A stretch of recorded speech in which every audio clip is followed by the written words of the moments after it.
Halo, perkenalkan nama saya Hugo Satriawan dari kelas 1C jurusan Administrasi Bisnis. Pada hari ini saya akan mereview buku yang ke-9. Buku ini diawali dengan pengertian sosiologi. Istilah sosiologi merupakan gabungan dari dua kata yaitu sosius dan logos, yang artinya masing-masing masyarakat dan studi. Jadi definisi sosiologi secara etimologis sederhana adalah bahwa sosiologi adalah ilmu tentang masyarakat. Sosiologi adalah ilmu sosial atau perilaku yang berasal dari abad ke-19 di Eropa Barat. Perhatian utamanya adalah menemukan hukum-hukum dasar dan prinsip-prinsip yang mengatur kehidupan sosial manusia, dunia sosial, kerja, dan perkembangan masyarakat dan lembaga-lembaganya. Ini tumbuh dari konteks revolusioner yang besar, dengan perhatian besar untuk mengatasi perubahan sosial, gangguan, dan masalah. Sosiologi mikro mempelajari aspek mikro masyarakat manusia, yaitu proses dan fenomena sosial yang terjadi pada tingkat skala kecil. Sosiologi makro mempelajari aspek makro, yaitu keseluruhan struktur, fungsi, perubahan, perkembangan, dan proses fenomena sosial pada tingkat skala besar. Lanjut, dalam buku ini juga membahas hubungan sosiologi dan disiplin. Sosiologi menempati posisi penting di antara disiplin ilmu. Biasanya disebut ilmu-ilmu sosial. Ini termasuk sosiologi, antropologi, psikologi, ekonomi, ilmu politik, sejarah, dan geografi manusia. Disiplin ini kadang-kadang juga disebut sebagai ilmu perilaku, karena mereka mempelajari prinsip-prinsip yang mengatur perilaku sosial manusia. Sosiologi terkait dengan ilmu-ilmu sosial dan perilaku lainnya karena semuanya memiliki materi pelajaran yang kurang lebih serupa. Mereka semua dalam satu atau lain cara mempelajari masyarakat, budaya manusia, fenomena sosial, dan bertujuan untuk menemukan hukum-hukum yang mengatur alam semesta sosial. Namun demikian, sosiologi berbeda dengan ilmu-ilmu sosial lainnya dalam hal fokus kajiannya, pendekatan kajiannya, dan metode kajiannya. Selanjutnya, sosiologi dan antropologi. Disiplin yang paling dekat dengan sosiologi adalah antropologi sosial. Keduanya memiliki konsep, teori, dan metode serta memiliki latar belakang sejarah yang hampir sama. Namun, mereka berbeda dalam sosiologi yang terutama tertarik pada masalah masyarakat modern, sedangkan antropologi terutama tertarik pada masalah masyarakat tradisional. Perlu dicatat di sini bahwa perbedaan konvensional antara keduanya sekarang menghilang. Selanjutnya, sosiologi berfokus terutama pada teknik kuantitatif, sedangkan antropologi pada teknik penelitian kualitatif. Buku ini juga mempelajari definisi masyarakat. Istilah masyarakat seperti yang disebutkan sebelumnya berasal dari kata Latin socius.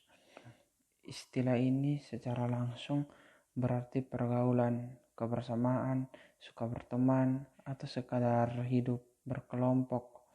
Konsep masyarakat mengacu pada pengelompokan atau kolektivitas yang relatif besar dari orang-orang yang memiliki budaya yang kurang lebih sama dan berbeda, menempati wilayah geografis tertentu dengan perasaan identitas dan kepemilikan, memiliki semua pengaturan sosial yang diperlukan atau sindiran untuk mempertahankan dirinya sendiri.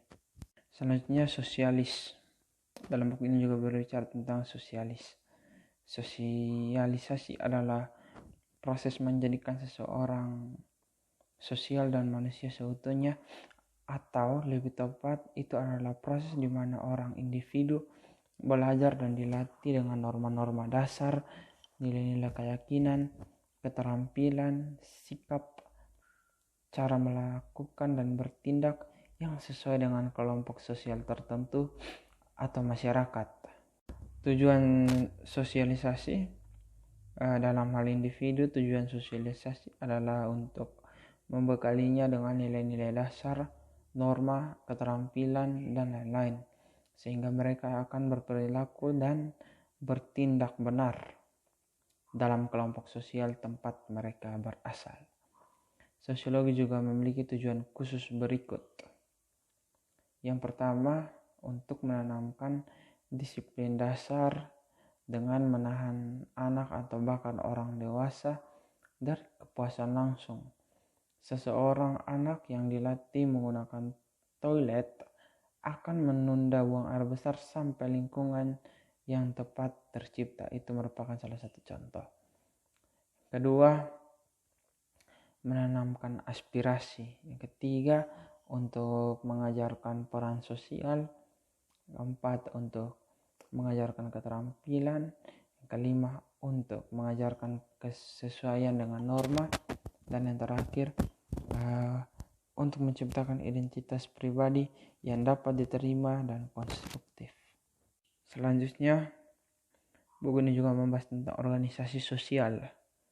Dengan organisasi sosial, kita mengacu pada pola hubungan individu dan kelompok.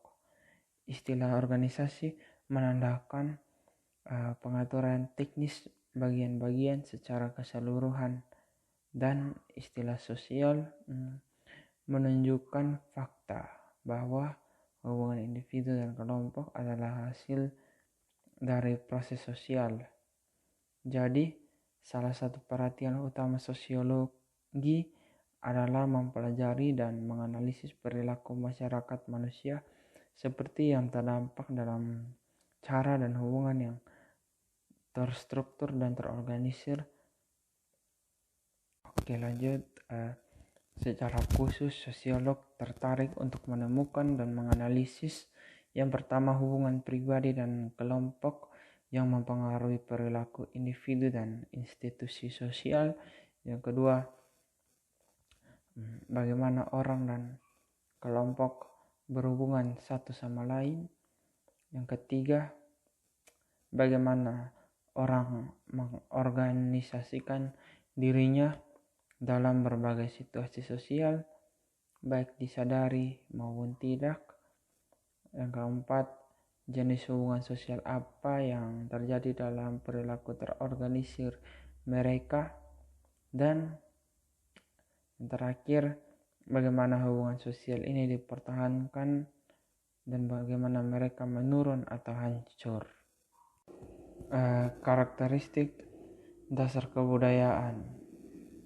Karakteristik dasar kebudayaan yang pertama yaitu budaya itu organik dan supraorganik. Ini organik ketika kita mempertimbangkan fakta bahwa tidak ada budaya tanpa masyarakat manusia. Ini supraorganik karena jauh melampaui kehidupan individu manapun. Individu datang dan pergi, tetapi budaya tetap dan bertahan. Karakteristik dasar kebudayaan yang kedua, itu budaya itu terbuka dan terselubung. Secara umum dibagi menjadi budaya material dan non-material. Budaya material terdiri dari objek nyata buatan manusia seperti alat, mobil, bangunan, dan lain-lain. Budaya non-material terdiri dari aspek non-fisik seperti bahasa, kepercayaan, ide, pengetahuan, sikap, nilai, dan lain-lain. Ketiga, karakteristik dasar kebudayaan yang ketiga, budaya itu eksplisit dan implisit. Hal ini eksplisit ketika kita mempertimbangkan tindakan-tindakan yang dapat dijelaskan dengan mudah oleh mereka yang melakukannya. itu tersirat ketika kita mempertimbangkan hal-hal yang kita lakukan tetapi tidak dapat menjelaskannya, namun kita percaya itu demikian. Keempat, karakter dasar kebudayaan keempat, budaya itu ideal dan manifest atau aktual. Budaya ideal melibatkan cara orang harus berperilaku atau apa yang harus mereka lakukan. Sementara manifest budaya melibatkan apa yang orang benar-benar lakukan. Oke, jadi sekian dari review buku kali ini, review buku yang ke-9 kali ini. Saya sadar masih banyak kekurangan dalam review buku kali ini. Saya mohon kritik dan saran yang membangun untuk saya ke depannya. Sekian dan terima kasih.